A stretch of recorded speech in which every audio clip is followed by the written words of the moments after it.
New York banking on Joe Biden to win the presidential election. The state facing a potential $15 billion budget deficit in the wake of coronavirus, and federal stimulus money can help close that gap. Yeah, COVID has claimed more than 25,000 lives across the state, and the numbers are on the rise yet again across New York. So let's bring in Lieutenant Governor Kathy Hochul. She joins us this morning to discuss the Republican rise in New York as well as the rise in COVID cases. Good morning, Lieutenant Governor. Thanks for being with us. Good morning. Thanks for having me back. We got a lot to chat about this morning. Let me start with this. Joe Biden, one step closer to becoming the next president of the United States, but Republicans still control the Senate. Do you think Senate Majority Leader Mitch McConnell will stand in the way of bailing New York State out of this budget crisis? I do believe Joe Biden will be successful, and here's why this is so good for the country.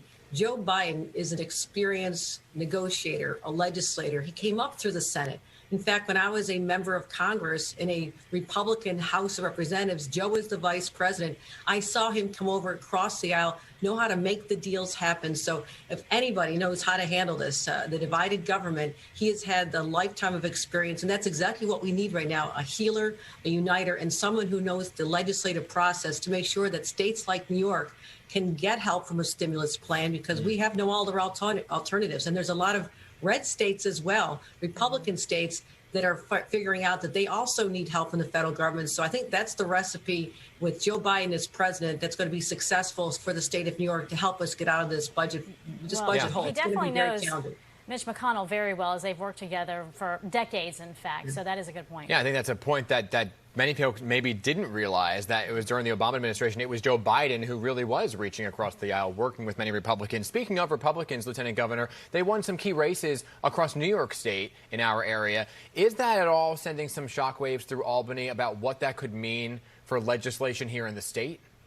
Not at all. First of all, a lot of votes have to be counted. They haven't been counting on Nassau County, Erie County absentee votes. And there's a lot of places around our state where we're still starting the counting process. So I think it's a little premature to declare Republicans winners, but there's no way they're going to take the majority anyhow. They may have increased the margins a little bit, but it's still going to be a Democratic majority. With that being said, Governor Cuomo and I, we know how to work with this as well. We're not worried about the composition of the Senate. We worked very hard to elect Democrats. The two of us were out there nonstop. But we also know elections end on Election Day, and then you govern when the session begins. And we're ready to roll up our sleeves and do what we can to help navigate our way through these very turbulent waters that we still find ourselves in. Well, speaking of turbulent waters, I want to ask you about how you're going to navigate this, because those new COVID quarantine restrictions went into effect this week, as we're seeing an increase in COVID cases, that is, nationwide. How likely is it that the governor will call for, say, maybe another lockdown to stop the surge? Is that a possibility? We are not looking to have another lockdown. We learned a lot of lessons. We knew that early on we still didn't have an idea of really what we're dealing with here, the scale of it, how quickly it spreads, how important testing and contact tracing is. But you look at the fact that, as you reported, we're surrounded by states that have very high infection rates. We are about 1.7% statewide. If you factor in the hot spots, we're about 1.8. That's extraordinary. And we're laser focused on keeping that down. And the quarantine rules you mentioned that just changed actually now add an element of testing. So if you do want to travel, and we still discourage out-of-state travel, we hope that you're only doing it for essential purposes. But if you're going to travel, you're tested when you return, you're tested 3 days later, and then we'll have clarity as to whether or not, if you test positive, you're going to have a conversation with a contact tracer. We're going to know who you've been in contact with, and then you're going to isolate and quarantine. That's the strategic approach that's been working so well under Governor Cuomo's administration. Are there enough, because it seems like you're changing the way that people travel, are there enough contact tracers to actually handle the fact that people, they might be getting COVID fatigue, they might be traveling to other states and other places, especially given the holidays? Are there enough tracers to keep up with the demand? We will have enough tracers, we'll have enough testing kits, but the bottom line is it's still not a good time to travel. We're just opening the door to be a little more accommodating, but that's not saying, okay, everybody, now hop on a plane and travel to see your relatives in Texas and Arizona and Florida. You said we'll have enough. Does that mean you're still hiring? Well, we will have enough. We assess based on our needs, and we worked with the Bloomberg Foundation early on. We worked with Johns Hopkins to have a lot of people trained, and so we have people we can deploy.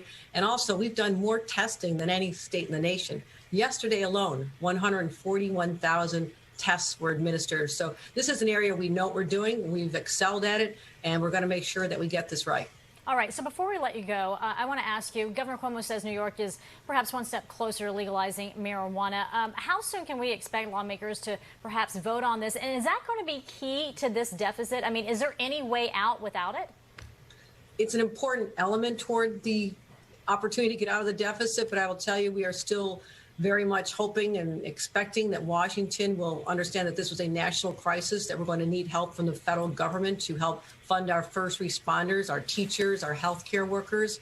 Otherwise, we're going to have tough decisions. Yes, marijuana legalization will help with that. An estimated $300 million the first year in tax revenues, and that's going to be depending, obviously, on demand. And the conversations, to answer your question, will occur very early in the next session. In fact, Governor Cuomo and I have supported this long before we viewed it as a budget enhancer. We also thought it's a socially equitable thing to do when you're surrounded by states where it's now legal. Why should we penalize New Yorkers, whether it's Canada, where people come into Buffalo and have access in Canada, or now the states around us that have adopted. So it's just reality of the times we're living in, and also the social justice issues that are underlying it. So all these will be at the forefront of our conversations when we return to the legislature with the new Senate in Albany in January. So very soon conversations will be occurring.